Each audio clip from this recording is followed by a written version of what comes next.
Good afternoon. You are listening to Radyo Kapwa on CKUT 90.3 FM. Where all Filipinos are Filipino enough.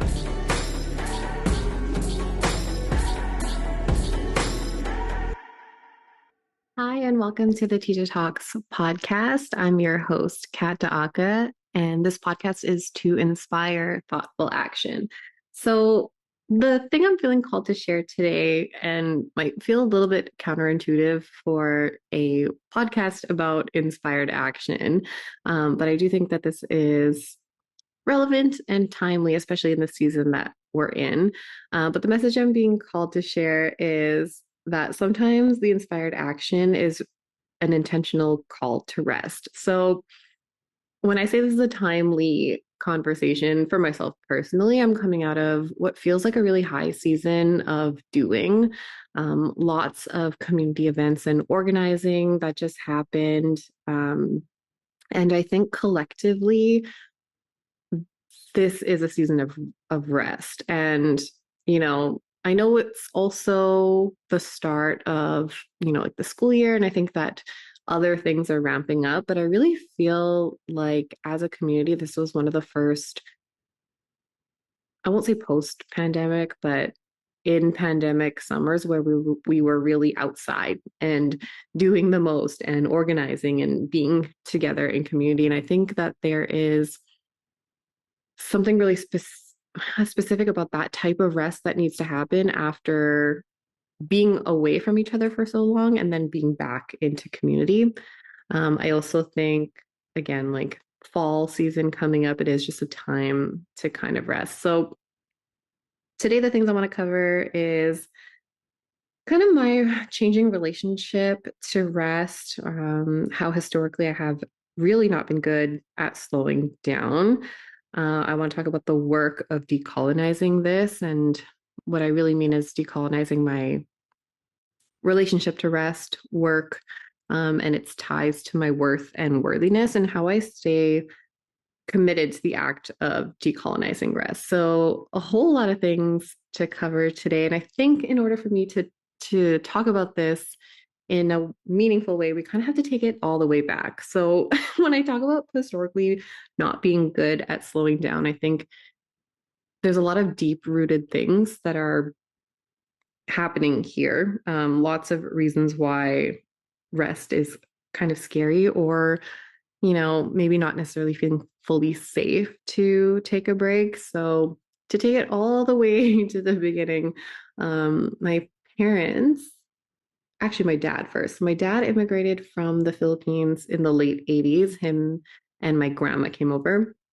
And then 2 years later, my sister and my mom came over. And shortly after, I was born here in so-called Canada. So there has always been this unsaid, of course, but I've always felt this immense pressure being, the youngest in my family. So it's me and my older sister, and then my parents and my grandmas. And, everyone uprooted their life and moved halfway across the country, across the planet so that I could be born here. Okay. So I have always just felt this immense pressure to make that sacrifice and the act of them uprooting themselves, make that worth something. So growing up, I always felt the need to not even just achieve, but almost like hyper achieve. Like I had to be the top of the honor roll. I had to get the best grades and play all of the sports and join every committee, be the president of,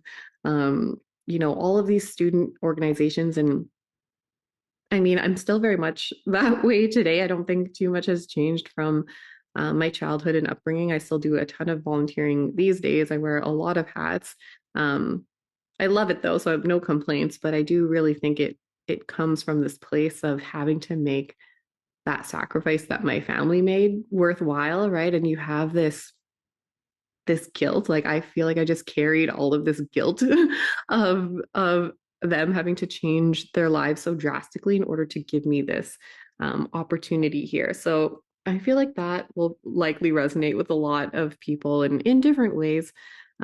Just kind of dealing with the pressures from their family. And again, like every family dynamic is going to be different. But I think when it comes to like Filipino immigrant families, there is this real pressure to succeed and do well and make that worth something, right? So yeah, I've always felt like my achievements or the things that I do or the titles that I have around things really determined my value in the world. And I think that's something that I'm still even today trying to untether myself from, but I'm certainly doing a better job of that now. Um, and yeah, just to bring some light on how historically I just have not been good at resting because I've just felt like in order to be worthy of almost like honoring my family, I had to always be doing something. And on top of all of that, I don't think that there were very many examples of rest that were modeled to me in my family as well. And, love my family to death, parents, sister, even my grandma. But we're a family that works 3 jobs all of the time. Like there's almost never a time where we don't have multiple jobs on the go. And I watched my parents work 2 jobs growing up. My sister does the same. Even my grandma has a side hustle selling empanadas. Like we're all working so hard all of the time. And there really is kind of a survivalist mentality that is driving that. And I think again, coming from the places that my family have come from, there's a ton of poverty in the places where my parents grew up. And I know that this idea that there isn't enough for us or that we need to just be constantly working in order to just keep things afloat, right? Not even to enjoy ourselves or to be able to afford ourselves rest, but just to kind of keep things going. Um, I have always really wanted for my parents to just have like hobbies or things that they enjoy doing. And I think as my parents enter a new stage of their lives, like even in retirement, I'm always trying to encourage them to do things that they like. And even now, like my mom went back to work after retirement because that's kind of the default setting that happens in my family. So when I talk about historically not being good at rest or good at slowing down, like I did not have a good model for what slowing down or rest looked like. And of course, today now, like I can take time to slow down and take breaks and, make art or go for a walk or just hang out with my friends. And I know that that comes from a really privileged place. I know that my family, even like in the Philippines and here, didn't necessarily have the luxury of being able to slow down, having to work all of the time to make ends meet. But yeah, there just wasn't a really good model for what rest looked like. There were a lot of like moments of being together, which I think is probably the best part of what I can like, take from what rest and recharging looks like from my family is, getting together with the tropa, the family friends every weekend. And I think that that sense of community and taking care of each other is one of the things that, despite not having good references for rest, are things that I still carry today.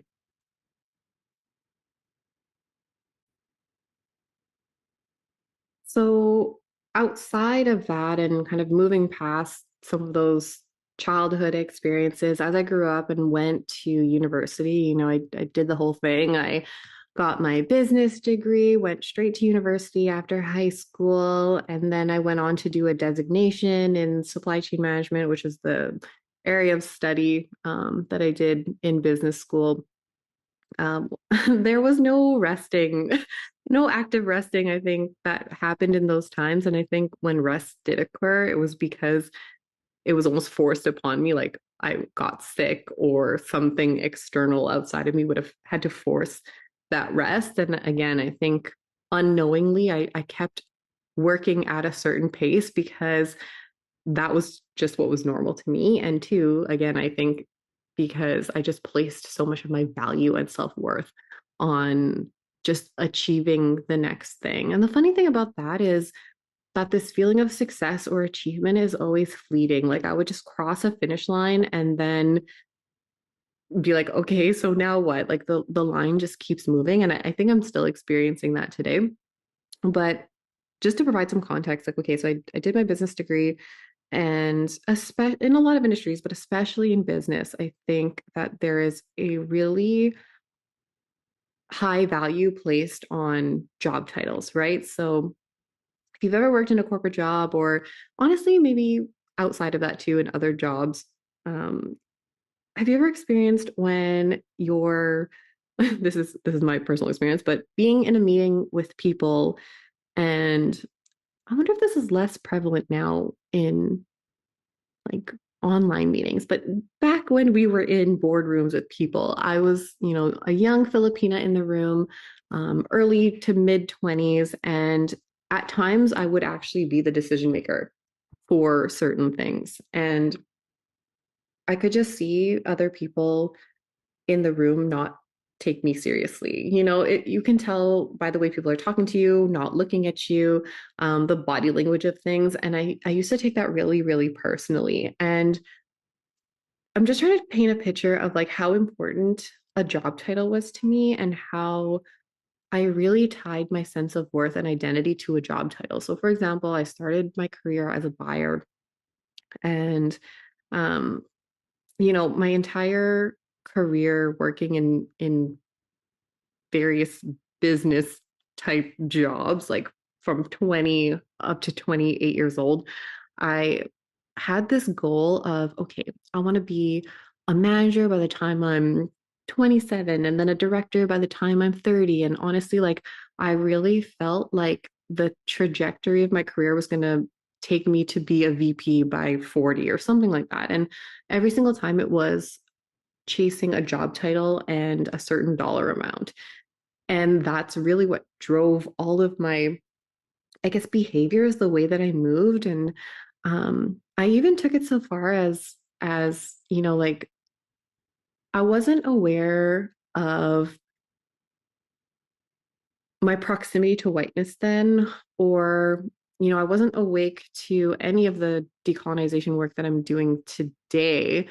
I wasn't knowledgeable on things like the model minority myth. So exiting university, going into my first corporate job, literally my strategy was I'm going to be, think, act, do like a 35-year-old white guy. Like I'm just going to bamboozle them into giving me the promotions, and I'm going to climb this corporate ladder and make all this money. And I'm going to, that's going to fulfill me, and I'm going to feel really good. And truly, for a lot of years, that is how I operated. That's how I moved through the world. That's how I talked to people, how I carried myself.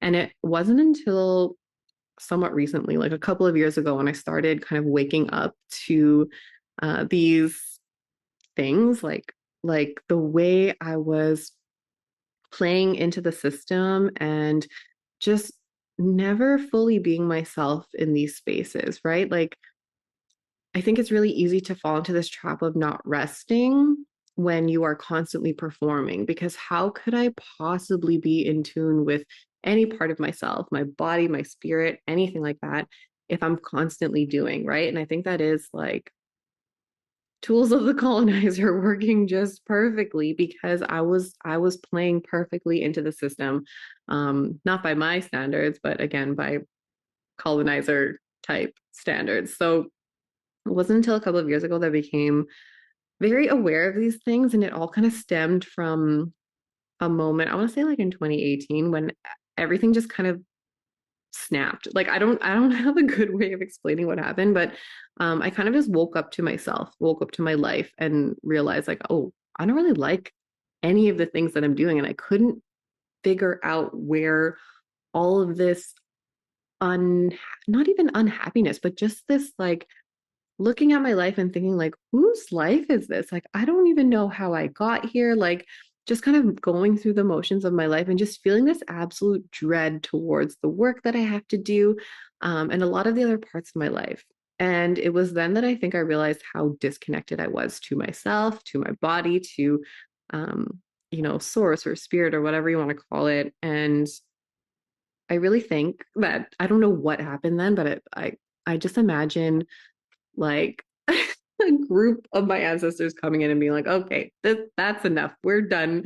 We're done watching Kat do all of this. Like, we need to do something drastic. And like, in a very dramatic way, my life changed. Like, I changed a lot of things, got rid of my house, quit a job, changed relationships. Like, there was just a ton of change. And I think one of the big pieces in the work of decolonizing rest or actively resting is some stuff that happens before then. So for me, what really started this journey of decolonizing rest is this active untethering of my identity and my self-worth to my career and the job titles and how much money I was making. Um, because when I really think about how much power something outside of me had in determining my self-worth, like that actually really scared me. So, over the last couple of years, I've had a number of job changes, some of them my choice and some of them not. And, you know, there have certainly been times where I've been let go from a position and just felt like a real hit to my ego, right? So I think that this act of untethering my identity, self-worth from a job title or a career is really important because I realized that I was giving it so much power, right? So if a job were to let me go today, it, it would suck. Of course, like I'm still a human and it would be very difficult. However, today it just wouldn't have the same impact on me in terms of my self identity because these days I'm really filling the other cups in my life, and like we'll get into that in a little bit. But yeah, back then I just my whole life was centered around like climbing the corporate ladder and achieving this job title, and it was just so empty. It was so empty. I couldn't even remember the last time I did something for myself. Like, I really had no hobbies. I didn't make art. I didn't, volunteer or participate in community events like I do now because I was too busy volunteering for professional associations and doing all this other stuff, which is fine. But I just knew deep down that that wasn't like filling me and it wasn't rooted in a sole purpose. It was really rooted in this need to like fulfill an ego or inflate some part of my self identity. So I'm certainly in a different part of my life now where I really don't care that much about a job title. And I really wish I had credit for who I heard this from, but um, someone once told me that your job's like your literal career resume. That's not your resume. Your resume is your heart. And I'm like, that's really nice. That's really nice. And I think that it's true.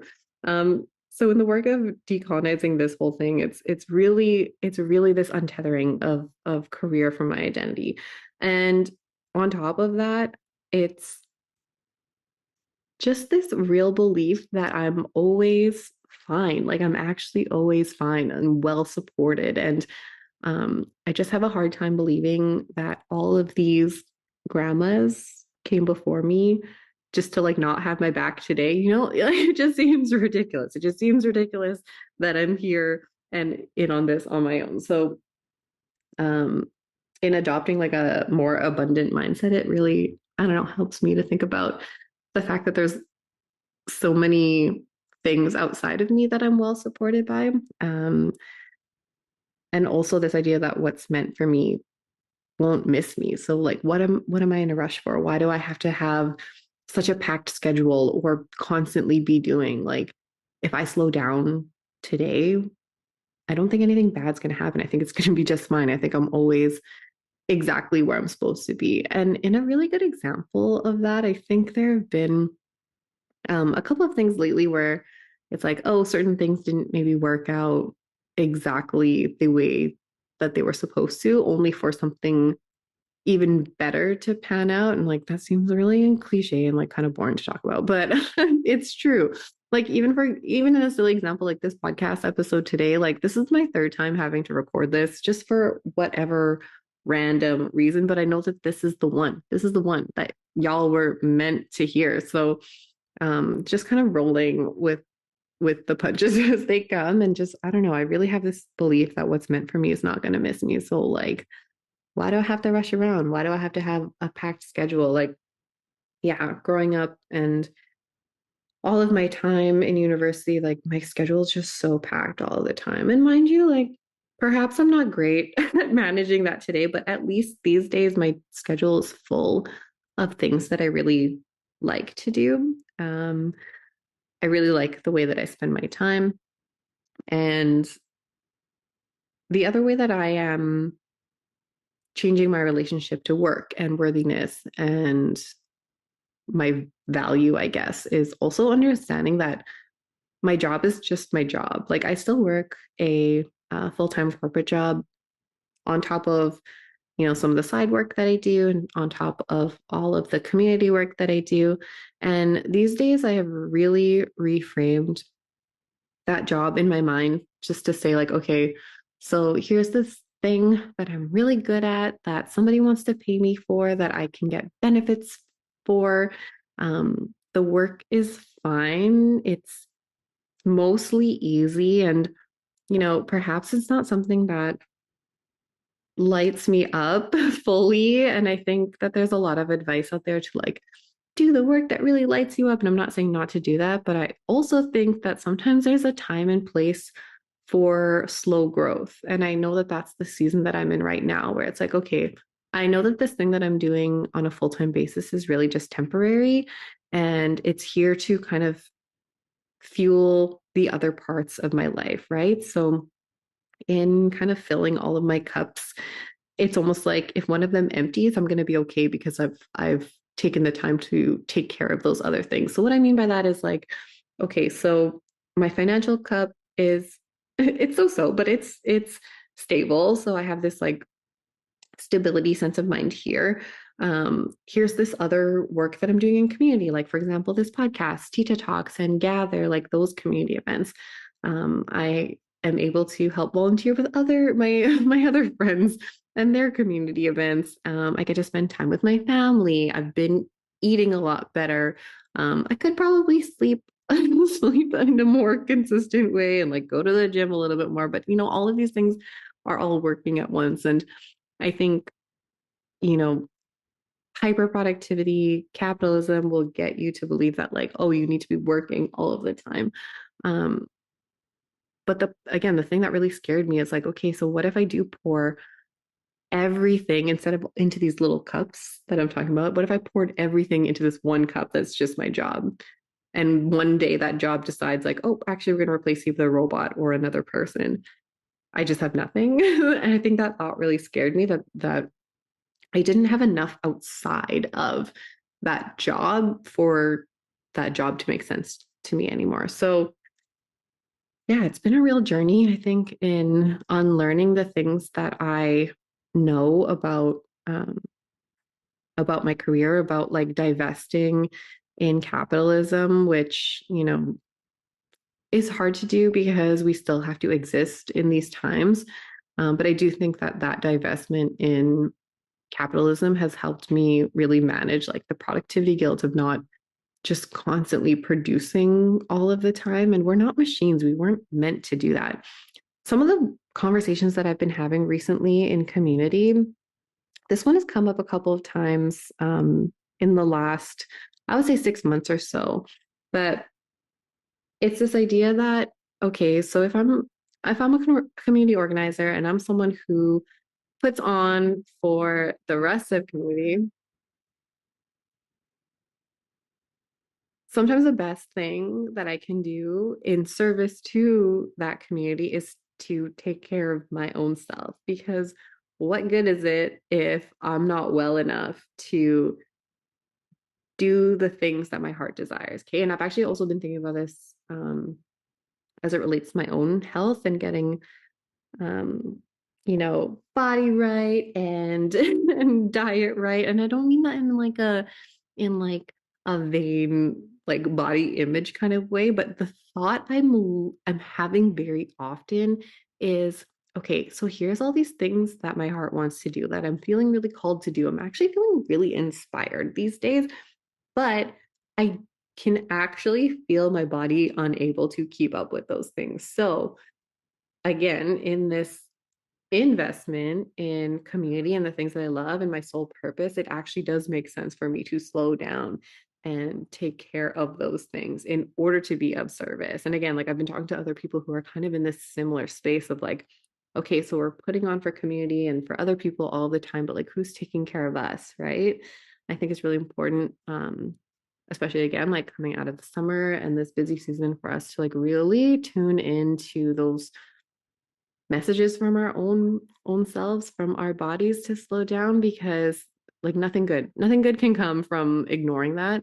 And I think the best thing that you can do in service to other people is to slow down and listen to that. Again, and these like tools of the colonizer, it's like, yeah, if we're rushing around and busy all the time, we don't actually have time to check in with ourselves to take care in order for us to care for the greater community, right? Like it in the decolonization work, I think it is important for us to stay together, right? Like we were meant to be in community. We were meant to experience things together in community. So again, in this act of intentionally resting, I think it is the best thing that we can do in order to serve other people.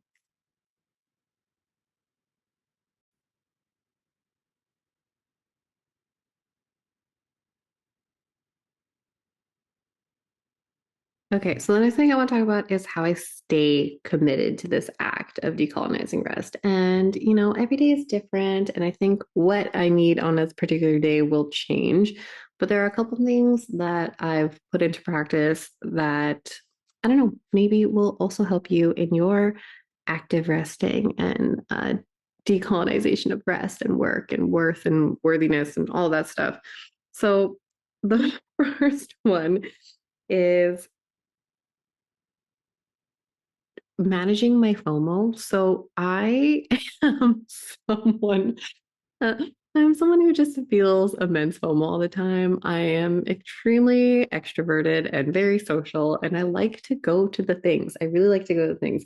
And I really do think that the pandemic opened my eyes to the way that I was just kind of going to things for the sake of going to them and not necessarily because I really cared to go or that I really wanted to go or that I would, feel better after going. But part of me wanted to like maintain a certain, oh my gosh, like appearance or image because like, oh, I'm here at this event that's happening. So I must be somebody. So that's one. And the second is like that literal fear of missing out on something. Like I really felt like, oh, if I don't go, there's not going to be another thing to go to. But I have since realized that's really not the case. And I think again in this time of slowing down, like literal lockdown, stay home orders really made me realize like, oh, I actually don't need to go and see every little thing. So I think these days I'm a lot more intentional with both my no's and my yeses, and that I think saying yes to the things that really matter to you is almost like a radical act in itself because they're the things that I'm participating in these days that I'm saying yes to. A lot of it is community events. Like, for example, I spent the weekend at two different art events. One was hosted by my friend Blessel, and we were just really embodied and really like we were embodying Kapwa because the activity was okay, so let's dance, paint, and weave together in order to achieve this. And so first we started off with dancing, and that was just to kind of, get us out of our heads and into our bodies and just like feel and move in a way that, maybe on a regular day we wouldn't necessarily be doing on our own. That felt really good just to like again like feel into our bodies. And then in the next piece of that, we painted together. So, okay, we're moving and getting our bodies to move in these ways that again we like probably wouldn't on our own. And Blessel asked us to kind of translate that onto paper. So kind of these like swooshy motions on the paper. The next piece of it was really beautiful. She asked us to take 6 strips of paper that would be using for weaving. She asked us to write 2 things that we like about ourselves and 2 things that we are working on. And she was very careful not to label them like good or bad. But we went through the exercise. I wrote 3 things I like about myself, 3 things I want to improve on. And then she asked us to pick one from each category and trade it with somebody that we don't know at the table. And the purpose of that was to understand that all of these parts of us are constantly held by one another. So in this concept of kapwa, it's like, I see you, you see me, and regardless, good, bad, whatever, it's constantly held in community. I thought that was really beautiful. And these are the types of things that I'm actively saying yes to these days. So yes, the message is take your rest, but I'm also someone whose rest a lot of times looks a little bit active. And again, I think this saying yes to something like that in particular is like a really radical act of going, okay, like I'm going to take the time to do this thing for myself and for and in community and not feel bad about doing that instead of something productive. So these days, I'm feeling a lot less FOMO. I also have started really like romanticizing the idea of like taking my own ideas out on a date instead of like having to go out. Like I really like giving those things time to like flourish or even like marinate. Just give your ideas time to see the light of day. And maybe it's not even ideas, maybe it's art, or maybe it's music, or maybe it's whatever, fill in the blank with your hobby. But I think it's important to say yes and no very intentionally. And that spending of energy, I think, is really important in feeling full, right? I think there are lots of times where we say yes or no either way, and it's not the thing that we kind of know in our heart is we don't want to do that. So it's like, okay, I said yes to this thing. I didn't really want to go.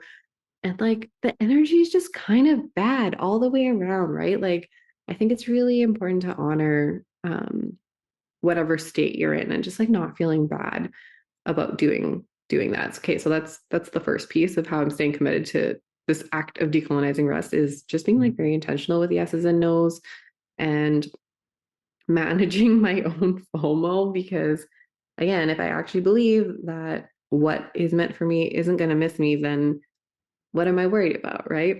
I like to think of, okay, something I say very often is like scarcity is big colonizer mindset, but I do think that FOMO is is scarcity, but in like a gallivanting dress. Like it's just like all of the things I could go and gallivant and do, but I don't have to do everything. I don't have to do everything.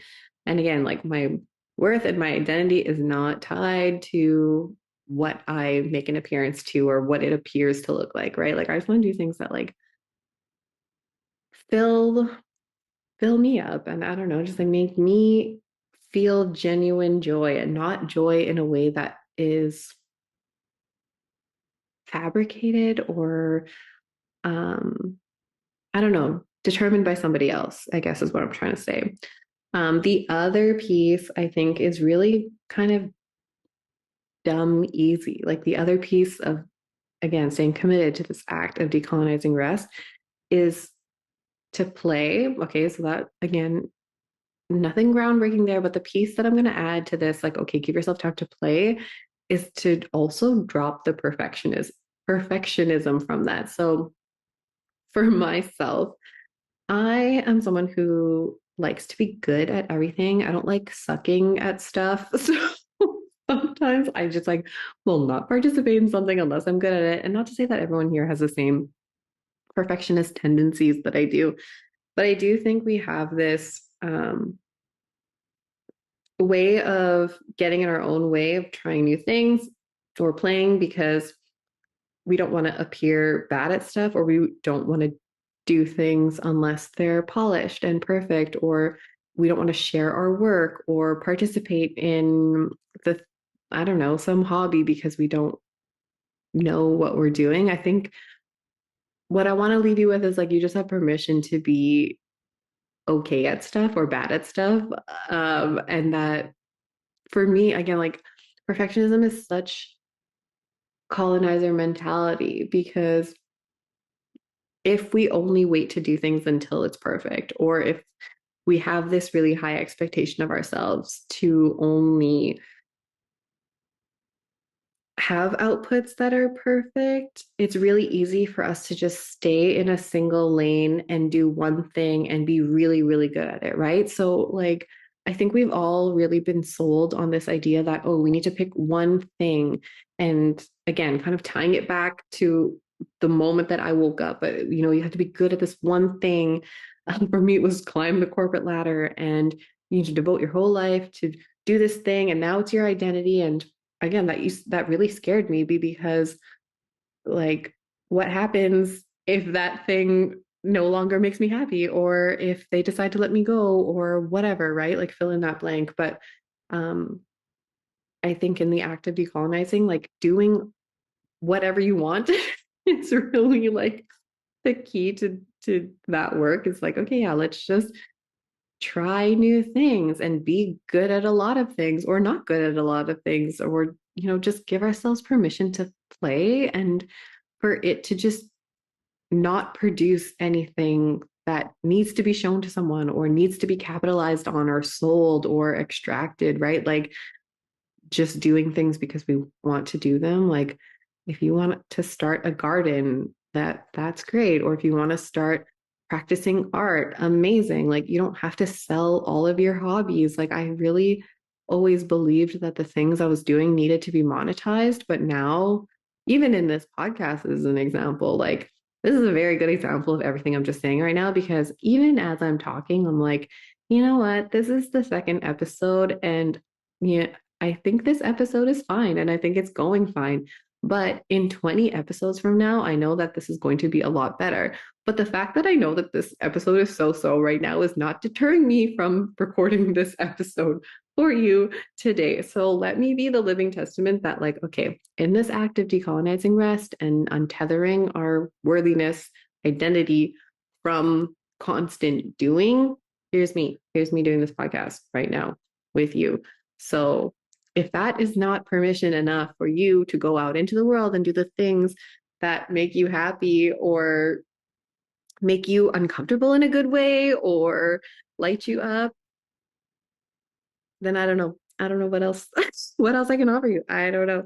Um yeah, and I think the last piece to this that I can add is really just like coming back to self. I think that's always just like the simplest piece of advice that I can give to anybody is just like come back to yourself, listen to your body. You know exactly what you need at any given time. And I think that over the years, I've done a really good job of quieting the noise outside of me. And, if we think about some of the things I was talking about earlier, like this need to hyperachieve because my family made all these sacrifices, or having to climb the corporate ladder because I thought that that's what would make me happy. In all of those instances, those achievements, those goals, those things that I was working towards were really externally motivated. Like when I really stopped and took a look at my life, like those things were not things that I wanted for myself. And I've done a much better job these days of quieting the outside noise and even just the other voices that don't belong to me. And if you've ever taken my workshop called Reclaim Your Wealth, we pretty much talk about this the entire workshop is just identifying like whose voice is that that's telling me I shouldn't do this, or that I should be doing this, or should be here, or be doing that. And identifying whether or not that is my voice or the voice of somebody else. And sometimes it's the voice of your parents. Oftentimes I'll name it like voice of the colonizer. But I think one of the simplest and last things that I can share is like just stay connected to self. Like you always know exactly what you're supposed to be doing. And I think historically too, like especially growing up um, in the Filipino community, there is a lot of um, I guess decisions that are made at a family level, right? Like you are seen as like disrespectful or maybe even like delinquent if you go against the wishes of your family or do something that might affect the group. There's not a ton of individual decision making, I think, that happens in our community. And that's something that I think I'm obviously still working on, but something I'm definitely woken up to a lot more is just trusting my own decision making, because historically my decision making wasn't trusted, right? And even in all of like the life changes and things that I've made, there have certainly always been the questions of like, why are you doing this? Or why are you changing your job again? Or doing this or doing that or moving away? And I think that people around me mean well, but I think it also comes from a place of like, how come I wasn't consulted in this life decision that you made? And yeah, I think in a lot of ways, there's have been times in my life where I truly like was not made to believe that my decision making was valid. So yeah, I do think that that is a really simple but very powerful piece of advice, is just to come back to yourself and just like trust that you know exactly what you need and everything you need is right here. So that brings us to the end of this episode on decolonizing the act of rest, work, worth, and worthiness. And that, yeah, sometimes the inspired action is actually a call to rest. So I hope as you go into this kind of slower, slightly colder post-summer time, that you can put a couple of these things into practice, listening to yourself, not forcing productivity or capitalism, intentionally saying yes or no. And yeah, would love to hear the ways that you are integrating that or learning that about yourself. You can always message me on Tita Talks, that's on Instagram. And as always, you will catch me here on Radyo Kapwa every last Wednesday of the month. And I'll see you at the next one.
Never been afraid of death. Meet me anytime, anywhere.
can't walk on by. Just one look and I'll try to please you.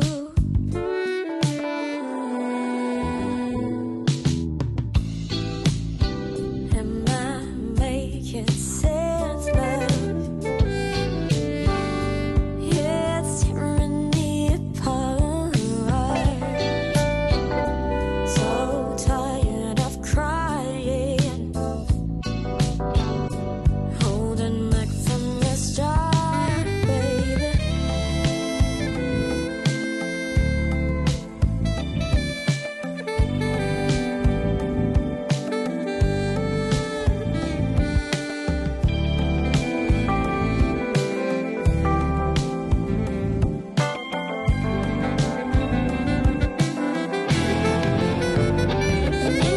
Lie to me. You don't have to love me, baby. Lie to me. I'm sure I believe you, baby. Lie to me. You don't have to love me, baby. Lie to me. I'll make sure I believe you. Lie to me. You don't have to love me, baby. Lie to me. I'll make sure I believe you. Lie to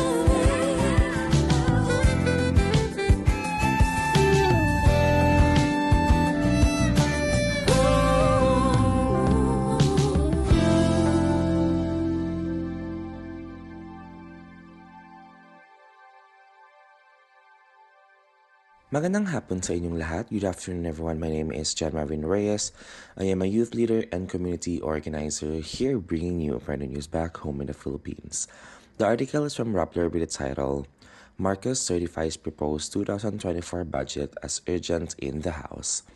President Ferdinand Marcos Jr. certified urgent the 2024 spending plan of the national government, allowing the House of Representatives to shift into overdrive to speed up the passage of the budget proposal.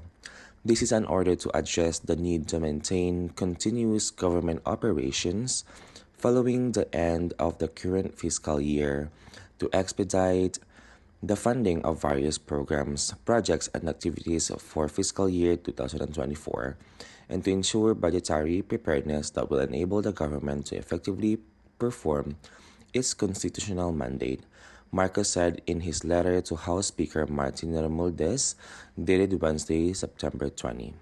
The certification enables the House to pass the General Appropriations Bill, or House Bill number 8980, on a second, third recording or reading on the same day. Kabataan Representative Raul Manuel criticized the certification as self-serving. This forces the House to skip discussion of crucial amendments to approve the budget on the third and final reading right away, he said. The Constitution states that a bill can only be passed when it undergoes 3 readings on separate days, except when the President certifies the necessity of its immediate enactment to meet a public calamity or emergency. The House is set to take a month-long congressional break for the whole month of October, and the Chamber aims to pass the spending plan on before the last day of plenary session on September 29. Plenary debates on the proposed 2024 budget began on Tuesday, September 19, with the issue of confidential funds, which are difficult to audit, taking front and center.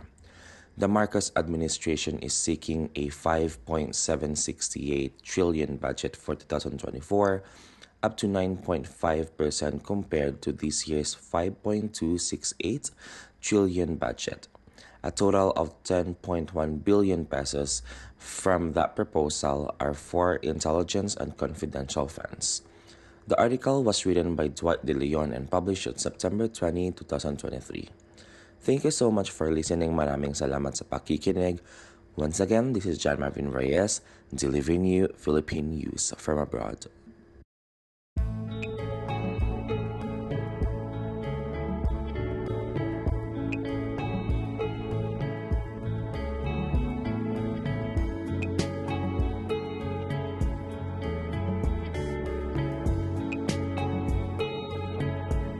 I think that you'll get cool.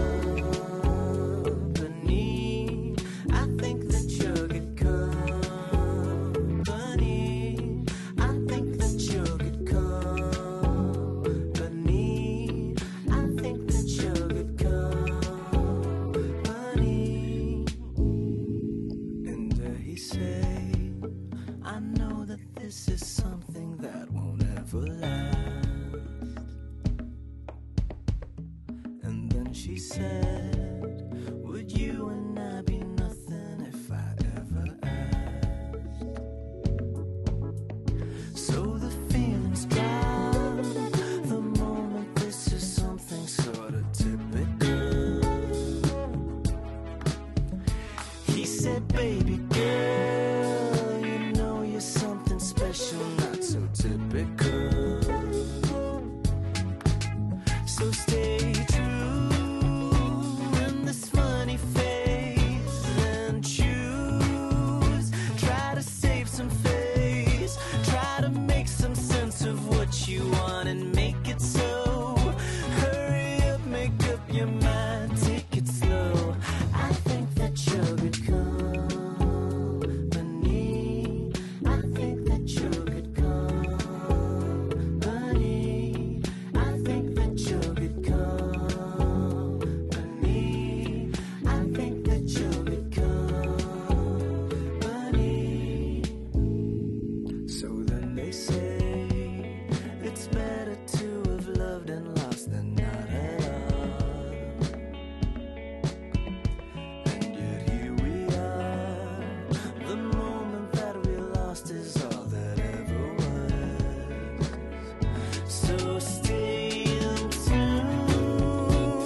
Thank you for joining us on this journey of exploration and conversation about slowing down.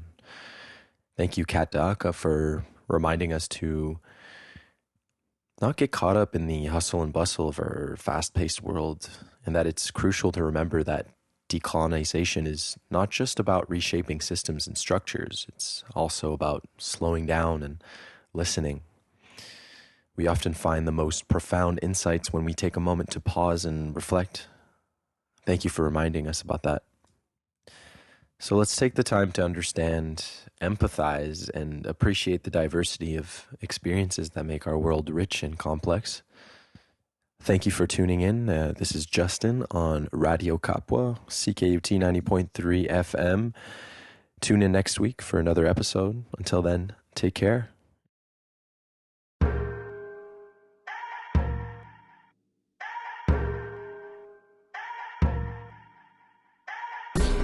Liberation for one is liberation for all of us.